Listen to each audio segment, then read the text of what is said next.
Hello, what's up, everybody, and welcome to the Swolecast, the Offseason Swolecast. Listen, we have a special treat for you today. It is Davis, it is Peter, it is myself, and it is a guy who he will game theory anything. You can ask him anything. You can ask him, hey, do you want to eat waffles on today's show? And he will say with an enthusiastic yes, I will. And it is now my pleasure to introduce my, I don't know how we say this, my company brother, my BC bro, Matthew Freedman on today's show. Matthew, welcome. Thanks for having me. I'd say more like better collective cousins. I think that's maybe the more accurate, but I'm excited to be here. It's not like I really need an excuse to eat waffles any day. Sure. And then really today, like I'll just say right now, I'm probably on hour 21 of intermittent fasting. And then a couple of hours ago, I did an hour of exercise on the elliptical. So like, I'm actually ready to eat these waffles. And I'll just kind of he GTO'd eating waffles exactly. on the Swolecast. So there's the first plate. I have another plate over here. Not to say I'm going to get through 10 waffles, I just wanted to be prepared. No, start eating. Less talking, more eating. We didn't bring you on the show to talk. We brought you on to watch you eat.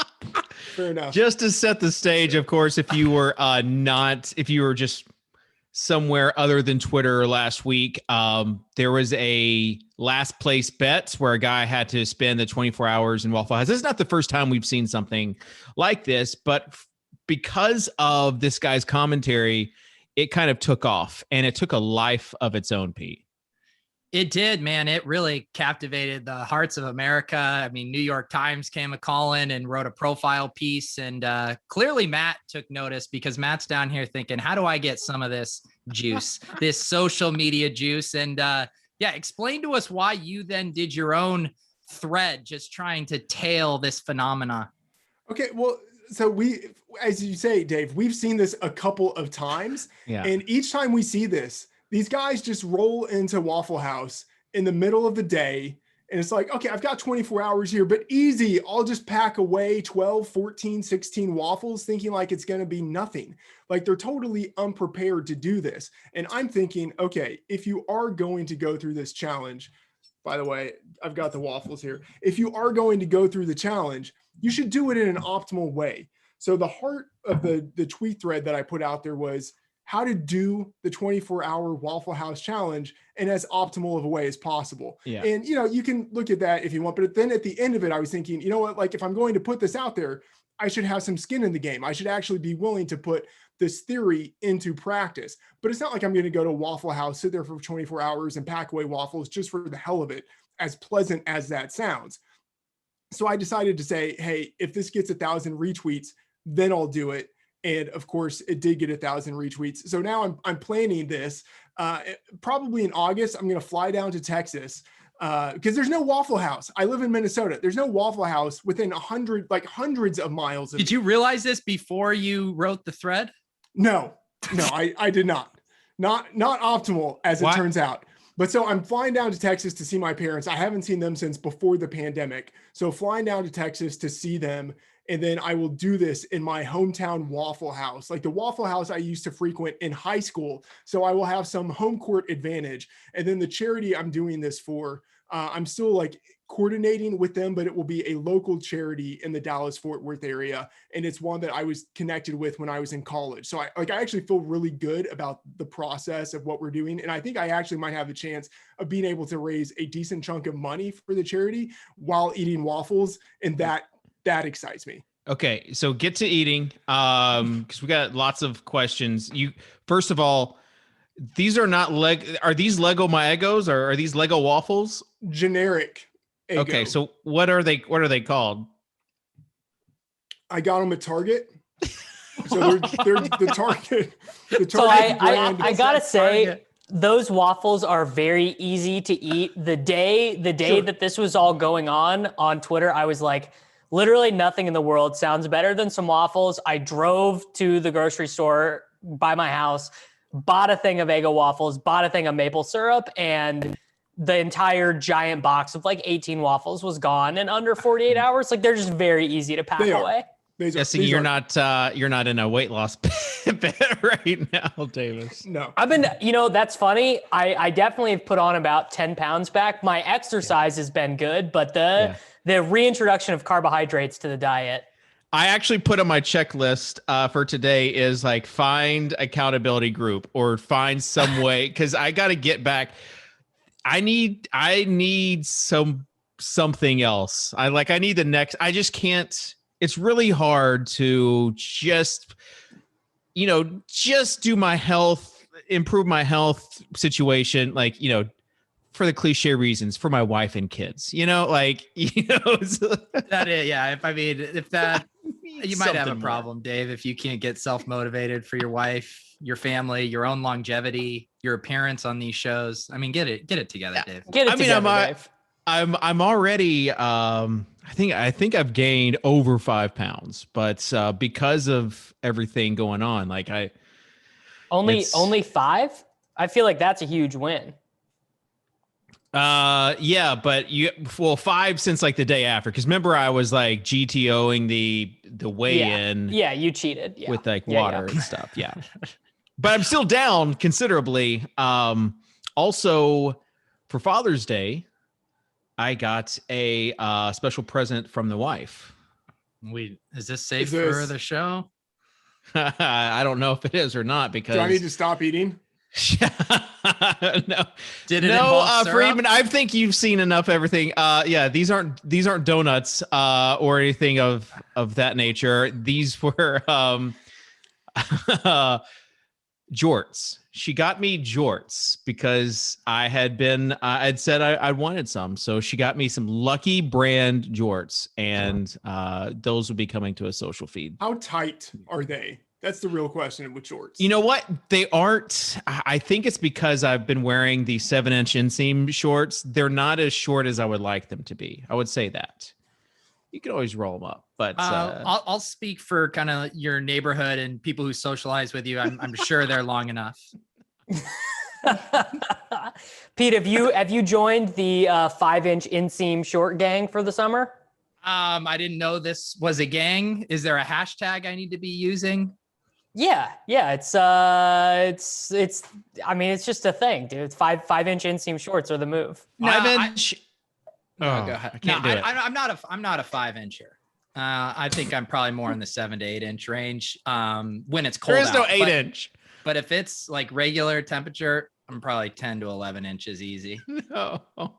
No, I think like for shorter guys, and I'm not ragging on Davis, but like shorter guys, like 5-inch makes sense, right? But for the medium-sized guys, I think 7-inch is pretty much like the shortest I want to go. Like I don't want to go more. I feel like it's just enough thigh where I want to do this. It does ultimately come down to your thigh size. Like if I got big giant hugging thighs. it, like they don't look good. Like and the problem is in general, like shorts are not flattering. They do not look good on men. You go to Europe, unless you're hot. Like if you're hot, they look good. Even you saw some of my pics. Shorts aren't flattering on guys, and then on top of it, you're already wrapping them around your tight thighs. It's just not a good look. Okay, here's what I would say about shorts. The short situation has to be complemented by the ankle situation. And we are like in the weeds right now, but if you have nice, this is the off-season Swolecast that people if you have nice ankles, shorts are going to look much better on you than if you do not have nice ankles. How do these ankles look to you, Dave? I'm not going to have my ankles judged on this show. No lips, Pete. No lips, Pete, showing off his ankles. Yeah, save that for the OnlyFans, okay? I just wanted to do a bit, not actually have my ankle judged from Nashville. No, but like Davis, I will just say it. Like Davis doesn't have like the greatest ankles in the world. Like he has other, obviously other characteristics and traits. But Dave, like, when do you think the last time you saw my ankles was? Like 8 to 9 years ago?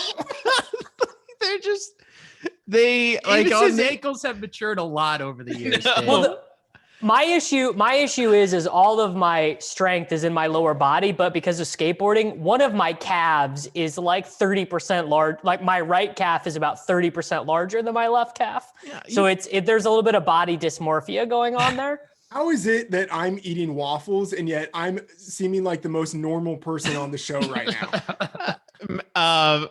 Freedman, I'm going to actually create a 25 thread tweet on shorts and ankles with only like 3 discernible points. Like I feel like I'll retweet it, by the way. Yes, since you're on the show, there's ship chasing, there's clout chasing, and then I would like to refer to what you did as bit chasing, right? Like because of the waffles and everything else, but 1,000 retweets, like Davis would do all like illegal things for that type of engagement. No, I wouldn't. Yes, you would. No, I will get 2 times a year. I'll get a tweet that does that good, and that's good enough for me. Okay.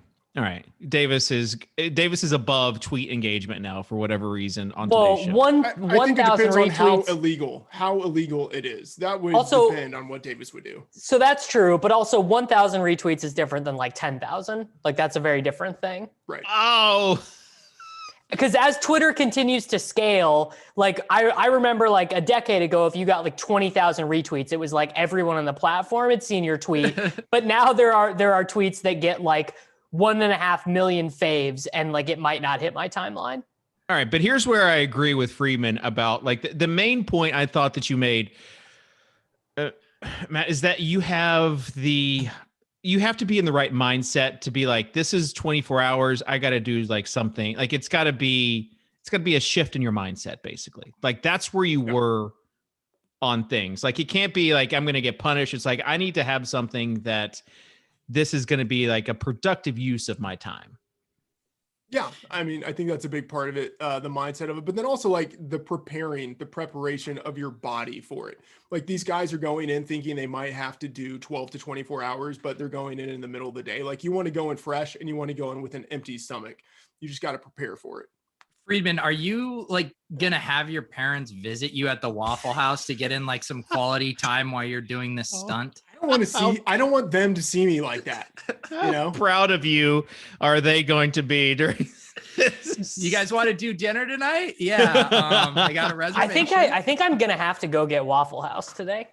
Like I'm dreading explaining this or like trying to explain this to them because my mom. You haven't explained that the whole reason you're coming to visit them is so you can sit in a Waffle House? They don't know yet that I'm coming to visit. God. Amazing. My mom is just going to be so glad that I'm coming to visit that I'll just be able to be like, oh, I'm coming to visit. It'll be great. By the way, I might have to take a day off to go sit in Waffle House. No big deal. My mom will try to understand it. My dad, like, he'll just like phase it out. Like he won't pay attention at all when I'm trying to explain it. He'll just sort of ignore it and be like, this is just another of those stupid things. Well, here's the ultimate question. Did your parents ever catch wind of the hazmat suit thing at the gambling Olympics? No. Zero chance. I was going to say that they might find Waffles as a welcome addition after what you put them through with that. Okay. Since we're on the topic of parents, I want to know, Peter, like what do Mr. and Mrs. Overzet think about the man's bit? Like, what did they think? Are they glad that you have matured? Maybe like what's this conversation? So it's funny you say this because I was talking to them the other day over the weekend for Father's Day. And I guess my aunt was in town and it was my birthday last Tuesday. And they're like, and my dad gets my YouTube notifications. And he's like, oh, and so we wanted to see like what you were up to on your birthday. So they log into Club Top Shot.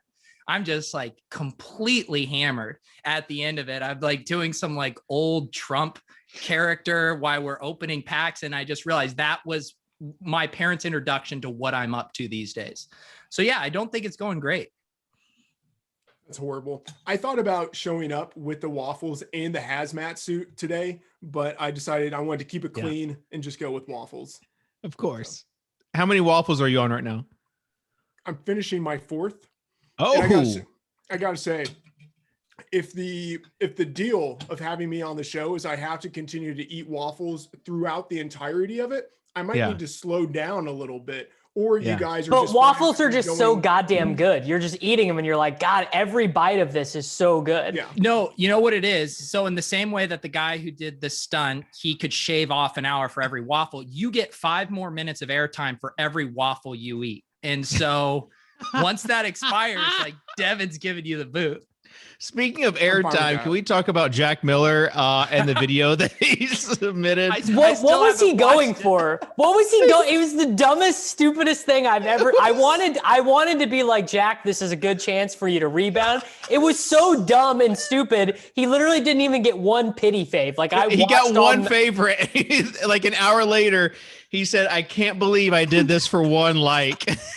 And then that in and of itself got more likes than the actual video that he sent us. Well, here's the thing, Jack. It's an audition tape. We literally want to see your face and how you talk and perform. And you send us some screenshot thing that you recorded in QuickTime. I mean, get out of here with this shit, Jack. A huge part of the entertainment business is confidence, and that was a very low T move. That was extremely low T from Jack. I think at this point we probably have to retire him from consideration as no, a he's going to come member. on the show at some point. Someone also mentioned Blender. Blender needs to come on a Swolecast during the football season. What is Blender gonna do? What is Blender gonna bring to the show? I think it's when a couple of us have a sore throat and have lost our voices and can't speak. You just bring Blender on to talk. Like, for imagine the full hour. the energy level of the Swolecast, and then imagine replacing like a Tuttle with a Blender, and just how off the rails that show would be. Or maybe it's a drunk Tuttle with Blender combo. It could be. Peter, how are the best ball streets right now? Dude, they're good. I'm enjoying it. Yeah, I'm on trajectory to max Best Ball Mania. I haven't done any others at other sites. I've done a couple on FFPC. I haven't done any DraftKings, not necessarily because I'm a company man, which I am, but I just find their Promo code Pete. Interface just horrendous. Has the drafting experience on DraftKings gotten any better with the notifications and all that shit? You just got to leave it. You just got to leave it open. You just got to be, as I'll always say, you got to habit stack the best ball draft with something else positive for your life. You need to be doing something. You got to be exercising. So the answer is no, it hasn't gotten better. No, but the drafts are so soft that I feel like anyone not drafting on DK is really missing out. They are significantly softer. I think they'll get softer as time goes on too. Based on last year and if they give away tickets, that sort of thing. But I agree. I couldn't even draft on my phone on DraftKings last year. I did a ton of drafts, but they all had to be on the computer, and that's where you can't. On that's DraftKings, where Underdog. Oh, I was going to say on DraftKings, you can't do it on your computer. I heard someone say that you could register on your phone and then do it on your desktop once you've registered. Yes, that is completely true. Yes. Yeah. You can do drafts on your computer. And it is a much better experience because of all the stuff that you guys mentioned. But I mean, best ball is so mainstream now. Like, just think like 3 or 4 years ago when it was just like when draft was something new and people were trying to figure out what, like, content creators were just like preparing for like July, like draft season.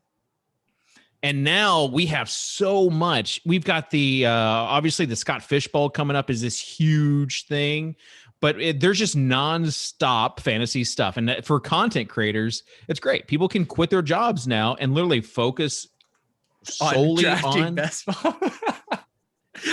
Shout out to Bime4. He's been ratcheting up his best ball content. He was on the Take Cast the other day, and his stuff is super sharp. He has the Spiked Week. Is that the name of it? Spiked Week? Spike Week. Spike Week. You guys need to get like a Spike Seltzer sponsorship for that, by the way. And really good information. I feel like he's one of the few people that's continually kind of focusing on how top heavy this tournament is, how big it is, how hard it is to get first place, and tailoring his strategies completely to that end goal. So shout out to Eric for all of his good stuff. Do you guys feel like best ball, like the best ball top heavy, these big tournaments have ruined like original best ball formats where you're just trying to the original best ball format sucked. I know Freedman's with me. Freedman remembers getting the MFL emails and just just grinding $10 leagues to death. And that was all you could do. There was no money up top. You were competing against Matt Riddle and like the same Matt 10 dudes. Riddle. I haven't heard that name in a while. I know I haven't heard that name in a million years, but when I think of that old clunky ass website, I think of that dude because he really grinded those OG $10 leagues. Yeah, absolutely. I think you can still have the league focused experience in best ball if you want, but now you also have that GPP type of access to a big payoff. And so I think the dichotomy of tournament versus sort of like more of a cash game feel with the league, like I like that you can do both. But I do agree it has sort of shifted the way that people think or like contextualize of best ball. And like before it was just like, oh, this guy's great in a best ball, like looking for volatility. And now it's like, I want to stack this team in best ball. So it's changed the way that people think about it, but I still like it. And I think the changes have massively been for the better. And it's like, because we still don't have like really good tools for automating, setting up your parameters, how you want to draft, there is a time opportunity cost to doing these drafts, even though they're fun. And so if you could only win $100 and you're cranking out hour draft after hour draft, like your hourly rate is just absurd. At least with this, I can convince myself I have a shot at $1,001,001 and it doesn't seem like as big of a time suck. Yeah, but because the top heavy prize, would you rather invest like $1,000 into best ball tournaments, right? Like what's going to be worth more in January? $1,000 of Dave, it depends on your goals, bro. Your best ball entries, or like $1,000 worth of Top Shot moments right now if you bought them. But at this point, it seems like best ball might be the way to go. Seems like a 1% ROI in best ball is pretty freaking appealing. I will say too, like in the same way, going back now, swinging in the other direction, like the entertainment equity you get out of the drafts is massive. Yeah. Like the steady dopamine drip I get from my slow draft notifications, it's so good. It just hits different, Dave. I love the gamification. It just hits different. I love how people are galaxy branding stuff. The one, I guess, I'm interested to see how this evolves from here. And I think I know. Are you going to say Superflex best ball? Superflex best ball, tight end premium. All right. Since you mentioned tight end premium, I do want to talk about tight ends because today is the start of tight end U. Ferkser is somehow going to enter the conversation here. Have you guys seen like tight end U, like what this thing in Nashville that they're doing? I saw something about Tebow didn't get invited or something. Was that it? Yeah. I was really Tebow didn't get invited because basically there were so many. This thing took a life of its own. So Kittle lives here in Nashville and wanted to get just some tight ends together. Does? Yep. Why? I don't know, bro. You live in Waltham. Please don't dox me, bro. I say general Boston Please area. do not. Please do not dox. Please do not dox the guy. You doxed yourself. You doxed yourself already by when the hacks thing a couple weeks ago. What? Yeah. Oh, you're right. I did. Yeah. But it's different when I'm doing it. It's my address, my choice. Dave. Okay. Got it. I'm sorry. Redact it. Devin, can you go back and redact that? Of all the things that we've said on this Swolecast, let's make the one thing we bleep out is that. So anyways,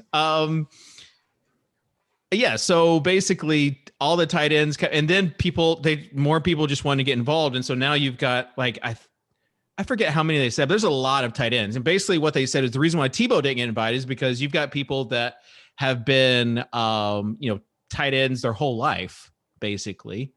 And it would be unfair for Tebow, who just kind of shifted to this position, for him to take the tight end spot of someone who's been grinding for a while, like a Ferkser.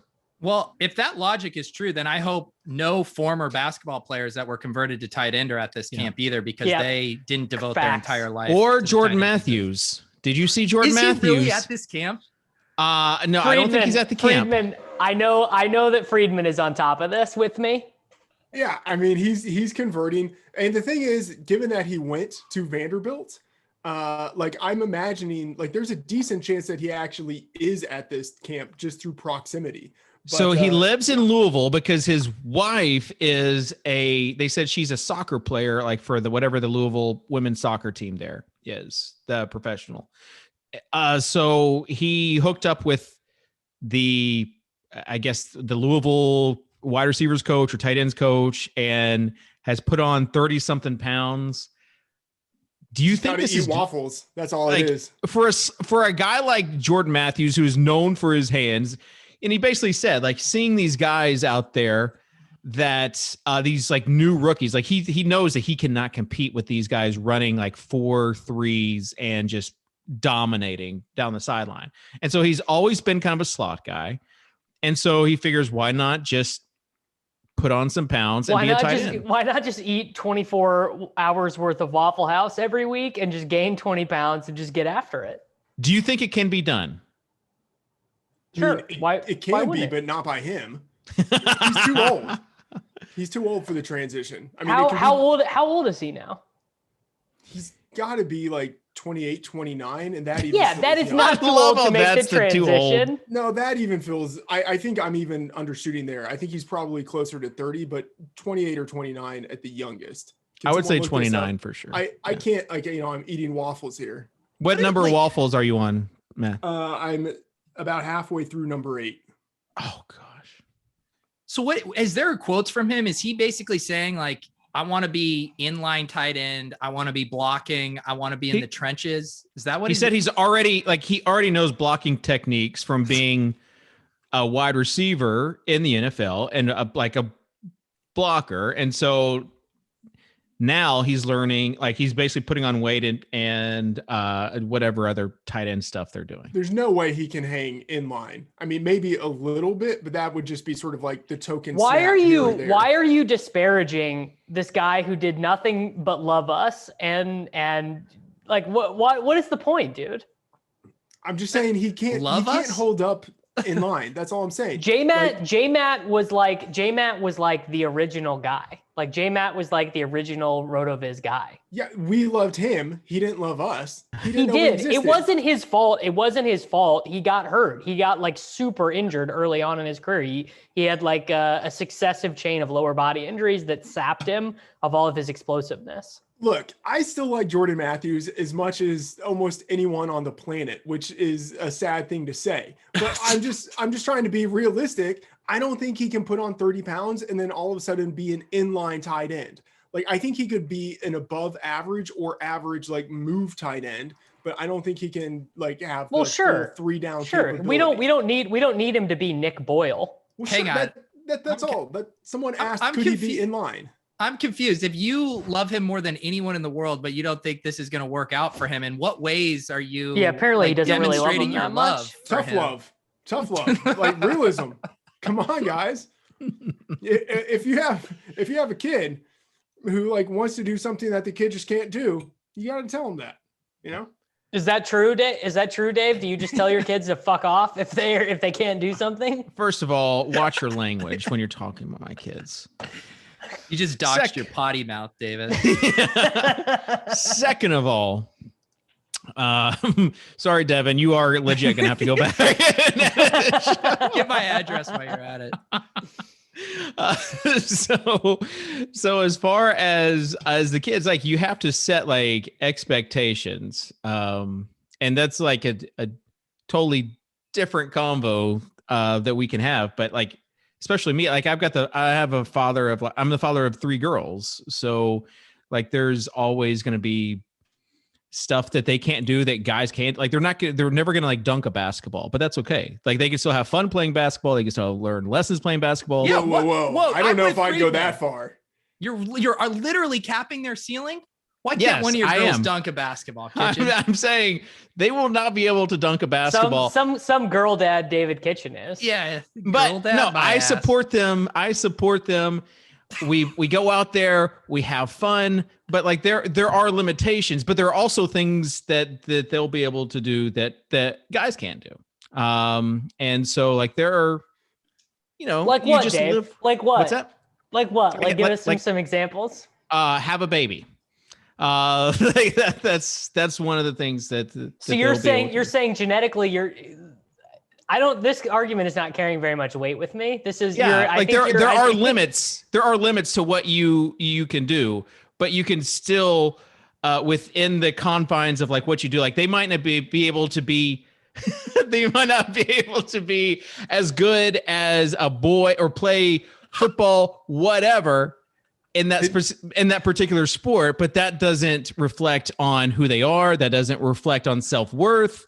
And I try to motivate them and not like this. You aren't. Hey, Dave, I think you need to start eating waffles and let me. I think I'm eating something else.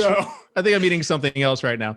But you understand what I'm saying. Devin, clip that and let's play it at Kitchen's girls' graduation Sunday. Yeah, I think that was really. I think that's some really good motivational stuff for Kitchen's kids to see when they about high school age. I mean, I don't understand. Like this isn't a hot take unless people like make it a hot take. I love how Davis is like, what's something they can do? They can have kids. That's great. That was basically like I was hoping. Sandwich. Yeah, I was hoping you had literally anything other than like something genetic. Like I thought maybe you'd go for like, oh, girls are generally speaking like more emotionally intelligent, so they're able to build stronger friendships or something. But you just went straight for have a baby. Well, I was gonna say like motherly instincts, that sort of thing. But Tuttle, we need Tuttle for this conversation. Tuttle would for sure take this conversation. Tuttle only has boys, dude. Yeah. I wonder if any of them will ever be able to dunk a basketball. Probably not. If the hottest take I say this year is that my daughters will never dunk a basketball at a 10-foot goal, then I'm doing good. I love my girls, by the way. Had a great Father's Day. Oh, I bet you did, bud. I got jorts, and we played. We had fun. They made me big breakfast. All right. So tight ends. I mean, I cannot possibly even come up with one reason to care about tight end you or whatever this is. Like it. No, I want to transition from tight end. I want to transition from tight end you to the tight ends and best ball because I've seen different theories floating out there. I've seen Leone say that he really like last year. I think I was listening to one of the ETR pods when he was saying like last year he was just saying, why would I waste a first or second rounder on Kelsey when I can get Kittle later, or I can get Andrews later? And obviously in hindsight, that didn't work out for them. But like, where are you with tight ends in your best ball drafts, Peter? I'm mainly going for 2 tight end builds. I only have a very finite amount of teams where I end up with 3. I'm really trying to prioritize just to save that extra roster spot. And I like. So does that mean that you're getting a tight end early or that you're getting like the high upside tight ends later? Yeah, I'm either going, Kittle, Kelsey, Waller paired with like a late guy like an Everett, a Mo Alley Cox or whatever, or I'm grabbing 2 in the like rounds 8 to 11. Like I get a Noah Fant and Gesicki. I get a Logan Thomas and Goddard, like those kind of combos. Are we still doing Mo Alley Cox? I love Mo Alley Cox. Oh man. Yeah, I'm more of a Kylan grandson guy myself, but like I get it. Are we still riding the Kyle Granson like one press conference clip? Yeah, that's driving. You saw how giddy Frank Reich was talking about him, bro. You can't fake that level of giddiness at a press conference. Freedman, what tight ends do you like? I'm with you on the 2 tight end builds. I do prefer those to the 3. Like whenever I feel that I have to go with 3, even when like I add that third guy, I still think the tight end unit sucks. And it's like, God, maybe I need to add a 4th, like no matter however many guys I add at this point, it's not going to make this unit palatable. And at that point, you're just praying. So I'm with Pete. I am definitely going with the 2 tight end builds. And it would be nice to anchor with someone like Kelsey if you can sort of stomach the price you have to pay to get him. If not, at this point, I wasn't always here, but I prefer Waller to Kittle at this point. And I also really like Andrews. Like if I don't get one of those Andrews 4 guys, every draft. Me too. If I don't get one of those 4 guys, then I'm fine waiting a little bit longer and kind of doing what Pete has talked about, getting 2 guys that you have kind of in rounds 8 to 12. Like that, I think is a pretty decent range to get some guys that you like. Because you're just trying to ultimately bink the one breakout in that range, or hope that a guy like Logan Thomas holds on.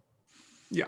Pretty out on Logan Thomas. Feels like he is the Gary Barnage candidate of the season. I think that's great. Last year, well, he just got force-fed volume in an offense that didn't have a lot of different ways to go, but they add Curtis Samuel, McLaurin, another year of evolution. I don't know. And also it feels like Gibson probably sucks in like 65, 70 targets this year. Well, and the thing is I mean, Fitzpatrick, the 2 things he hates doing, checking down to his pass catching running back. Sorry, McKissick, checking down to his tight end. Sorry, Paul. Like he's going to be pushing down field to McLaurin and Diami Brown. I mean, that's what's happening here. But like last year, there was smoke around Logan Thomas as far as his potential late round guy. Like there were 2 guys in most of my drafts that I was getting a piece of. One was Logan Thomas. The other one was, I think, Dalton Keene, the rookie tight end for the Patriots. I'm aware of Dalton Keene. That one didn't sit well. CJ Uzomah should have been such a freaking layup last year. He would have had like 110 targets and 6 touchdowns, but he tore his ACL like on his first target of the year. Tyler Eifert was another guy, speaking of CJ, that targeted later in drafts last year. But a lot of like, if you're going to draft a 3rd tight end, I feel like some of that has to do with stacking. Like if it fits your team, then you can draft a 3rd tight end. Here's the thing. Tight ends score far and away the fewest amount of points, and they see far and away the fewest amount of interactions. Like the tight end 12 in fantasy is going to be like the wide receiver 43 in terms of fantasy points per game. So drafting that 3rd tight end just to get, his random 13-point spike week, it's not worth it because you are sacrificing so many more like Cornell Powell is going to have more spike weeks than pick your favorite 3rd tight end. I agree with that. By the way, this is waffle number 10. This is the last one. Amazing, dude. You are these are mini waffles, Davis. Like it's okay, but the guy didn't eat in almost 24 hours, and 10 Lego my Eggos are nice, but no, these you're not going to get a Waffle House 5 hours early for that. All right, look, if we're going to talk about disgusting tight ends, don't we have to talk about Chris Herndon? Ugh. Like he's the last guy. I am fine taking in a 2 tight end build. And even that feels like I'm being very dangerous, but I'm still a little bit enthusiastic about him this year. What about Dalton Schultz, Freedman? No. The rumors are that Dak likes him more than Jarwin. I feel like just cost adjusted where they're going. I mean, Schultz is literally free 18th round. Like Jarwin's going in a premium range. Like you have to pay for Jarwin. I'm willing to bet on the cheaper guy there. Not on DK. Jarwin is like 16th round on DK. He might be a little bit more expensive on Underdog. Yeah, I don't want Jarwin, but that doesn't mean that I want Schultz either. Like, well, that is just ridiculous.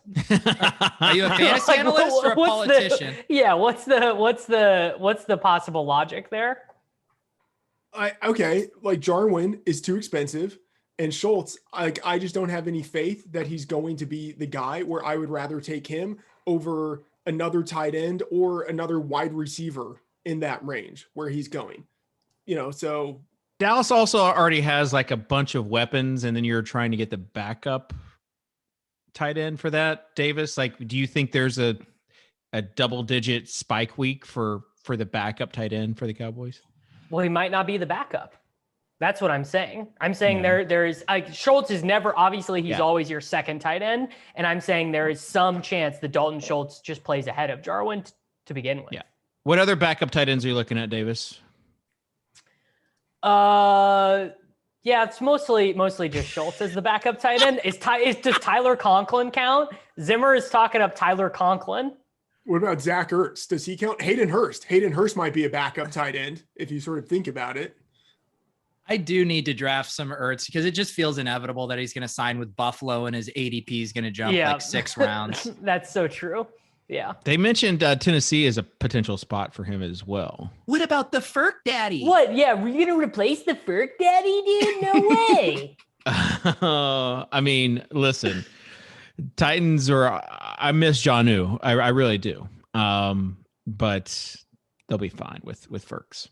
Here's one for you. How are you guys handling the Chargers situation? It's so hard to get excited about. Have yet to stack them once. The Chargers in general or the tight ends? I have not. I have taken Parham with 20th round picks on DK, 18th round on Underdog. 0% interest in Jared Cook. Won't have him on one team out of 500 this offseason. And all the Chargers I can't do other than Eckler. I can't. Yeah, I haven't been buying into the Parham stuff. And then I'm like, well, if I'm not buying into that, then I need to have a little Jared Cook. And then that always feels gross. What are you doing with it, Freedman?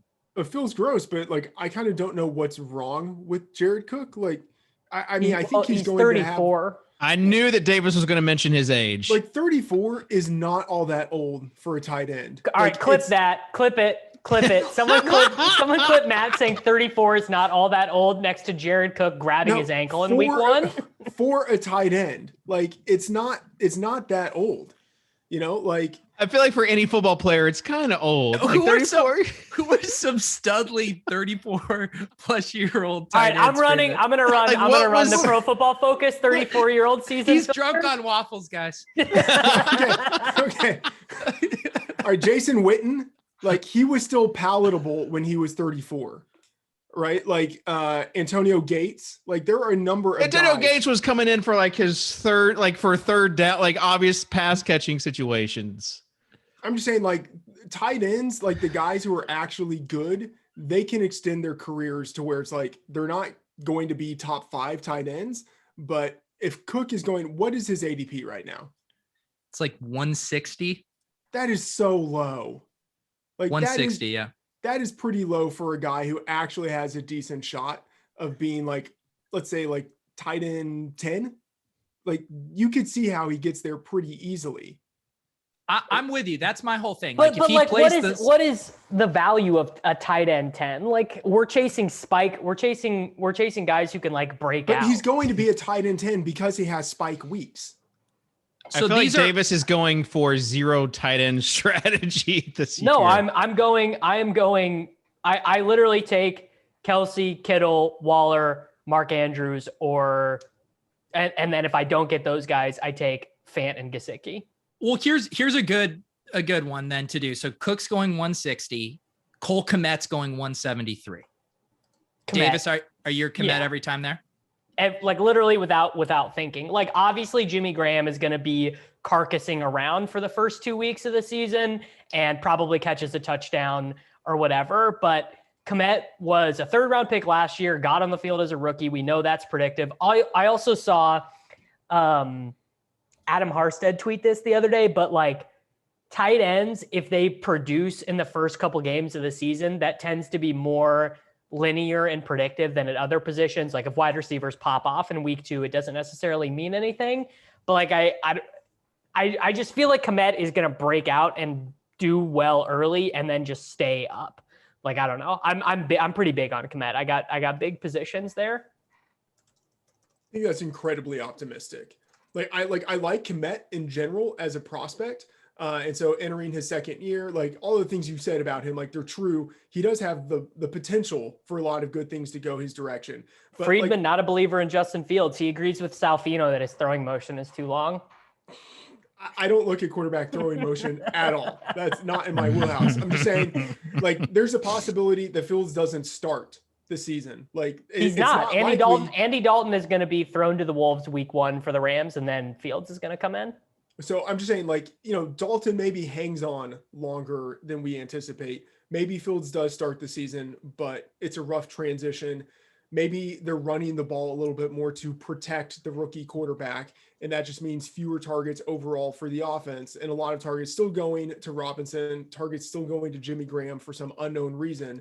And the second year leap we expect to see out of Kmet just doesn't materialize. Like, there are a lot of ways in which the whole Cole Kmet thing could go poorly. I think for Jared Cook, I wouldn't say the only way it goes poorly, but the main way it goes poorly is just if he suffers an injury.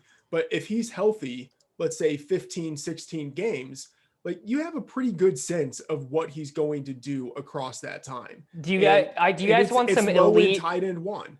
Do you guys want some elite bar trivia here? How many times has Jared Cook had 1,000-yard season? Never. I would guess 0.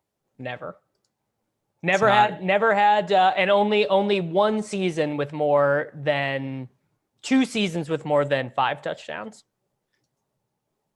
Yeah, but I mean, how many touchdowns did he have last year?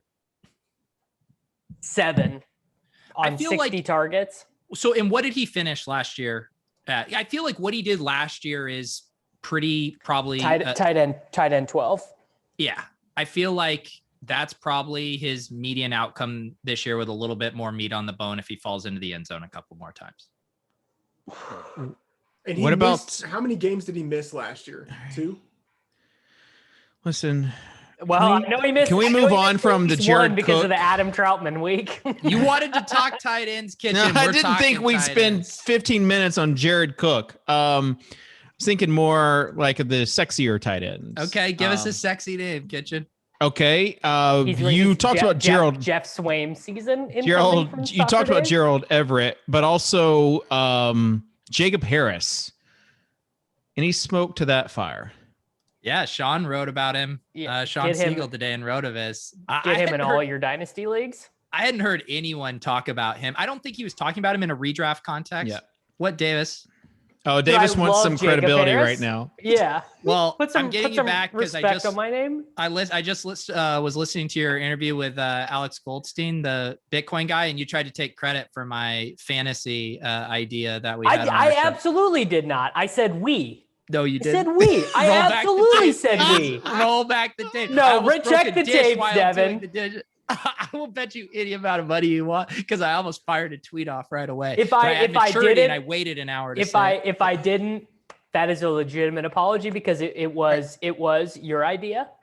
Davis, I don't know if Jacob Harris is fits with your brand, because he is. Because he's actually good. Isn't that not the problem? No.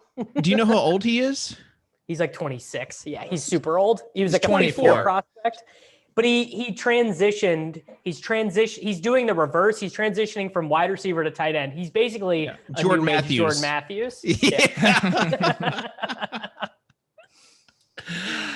I mean, his measurables are beastly for sure. True story. Jacob Harris was not even in the MFL database when rookie draft started. So in the rookie drafts I was in, I had to draft someone else, and in the player comments, I had to write in Jacob Harris so that the commissioners could go back in and change it afterward. So is there any path to this guy having relevance in year one, or is this just a dynasty play? No, completely, because there is not a third. Like, Deshaun Jackson is 35 in before Matt says 35 not that old for a speed wide receiver. A lot of times wide receivers are just getting started at 35. Van Jefferson, terrible. Tutu Atwell literally weighs less than me. Like, if we're gonna be honest about where we're at in our physical lives. Much, you know what I'm saying? Ankles, Tutu has.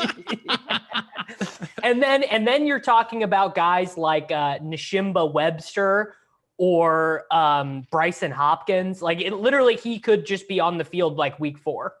Bryson Hopkins is not bad. All right. How many athletes do you know with like not good ankles? Like, there are 0 athletes with not good ankles, by the way.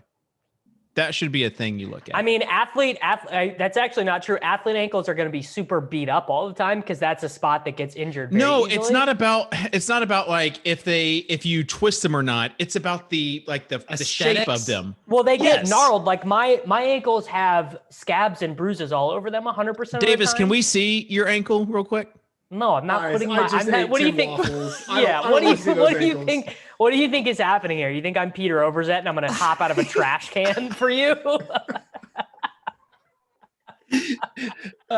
Freedman, you do have to be careful with those waffles because I heard they go straight to your ankles. After this, I'm just going to go exercise. I'm not even going to really move any other parts of my body, just my ankles. Yeah. Just the ankles. Dude, get some ankle weights, bro. Perfect. Yeah, exactly. Ankle and calves, like those are, I mean, anyways. I think Freedman only has a couple more minutes unless he finds another waffle that he gets to I want to say this. Compared to many of the fill-in hosts we've had on this show, Freedman saw at least a B plus, maybe an A minus job compared to like Sammy Reed, the absent Jack Miller. And Leone is too chaotic as a fill-in. Gretch is great, but he takes up 15 minutes at a time. He's too much of a nerd. Karain revealed himself as a fraud analyst. Didn't know about he didn't even know about the defensive line prospects for the second round. It was a tough scene. I think Davis, you just like Freedman on the show so much because he was eating the whole time and it gave you more time to talk. That's what I literally just said. He lets the show breathe. Yeah, exactly. It's like Tuttle, except instead of Tuttle doing his lineups, he's eating his waffles, basically. Well, and he actually contributes when the conversation turns to him. Like Tuttle's just like, what are you guys talking about? Well, I mean, guys, Tuttle's contribution would have been on the my daughters and sons conversation. He would have roasted you with us for sure. Yeah. Well, he would have said something even more on the show. What'd you say, Tuttle would have Matt? taken my comments and gone even further, I'm sure. So I think that's accurate. I can eat waffles on the show anytime you guys want, even if there's no bet riding on it later. So maybe we'll just create a little waffle box for you down in the corner. There's no audio, and we just kind of watch you eat. The waffle cam, the waffle cam. I love it. I mean, I'm probably going to develop something like that for this Waffle House challenge. Wait, you're going to live stream? Imagine not live streaming this on the Action Network Twitch, like the Bales push-up challenge. I think there's a pretty good. You need a syrup girl. Live stream. Yeah. Oh, the tennis bet with Levy and Levy. I was surprised that there were two angles for, even if one of the angles was really the quality was really terrible, at least there was two discernible angles. We just have to get better play-by-play next time. And we all learned that Levy and Levy, not only do their names sound alike, they also kind of look alike from a distance in the camera. Not if you're looking at their ankles. Obviously I'm follically challenged as well. But I could always tell Levy versus Levy because there's a little bit of a bald spot in the back. There you go. The grainy footage was the great equalizer for me. Yeah. This isn't 2010 profile pick Adam Levitan we're talking about here. It is a great profile pick. I mean, it's like the commitment to the bit of never changing that is so good. Like that, right. It's like his Penn Live picture from 2008. Freedman, what do you have going on there at the Action Network? Action Network recently, I mean, they're just crushing it. I feel like they have just come onto the scene where we can acknowledge them now. They're just coming onto the scene. That famously new to the game, the Action Network. Actually, Davis, do you want to teach Freedman how to submit his Better Collective time card? Yeah. So what you do is you just wait until you remember. And then you wait until they do their quarterly statements. Freedman, did you hear that the Better Collective Action Network thing almost never happened because of some inconsistencies in their payroll paperwork with Davis? I did not hear that. It's great Davis to know, though. Davis legit did not turn in a timesheet for a whole quarter. Over probably a whole quarter. To be honest, longer than that, 8 to 9 months of not turning it. How? I don't work here, Matt. This is like my fourth side gig. To be fair, Davis shouldn't even be paid for this. I shouldn't even be paid for this. There you go. All right. Someone that is being paid for this, Devin, man, boy, does he wish he had. Someone who's not being paid enough for this. Yeah, Devin. exactly. I can only imagine like during this show, like the things that Devin has to like do. He just works on his baseball lineups, dude. I think that he questions his like life goals during the show. Like, what am I doing with myself? Like, what about the new producer that's getting trained on this show? Well, the stakes he's probably could already possibly left. be lower. He's probably already left. Let's just admit. All right, Pete. Freedman. I wanted to bring something up to Pete before we got out of here. Okay. How does he feel about the fact that his last name is misspelled in his wife's Instagram handle? What? Oh, can we not dox my wife's Instagram handle today? We already did my address. All right. We can have this conversation offline. Goodness. She's already having to reject these invites from all these fantasy creeps out there. I say, do not let anyone through unless we literally run a block full background everyone. check. There are some people in my Facebook friend request list that I have not accepted them either from like the fantasy stuff, just because it's like Facebook is a different ball game than Twitter. Yeah, I mean, you don't want people going on there and being like, look at those short daughters that are never going to dunk someday.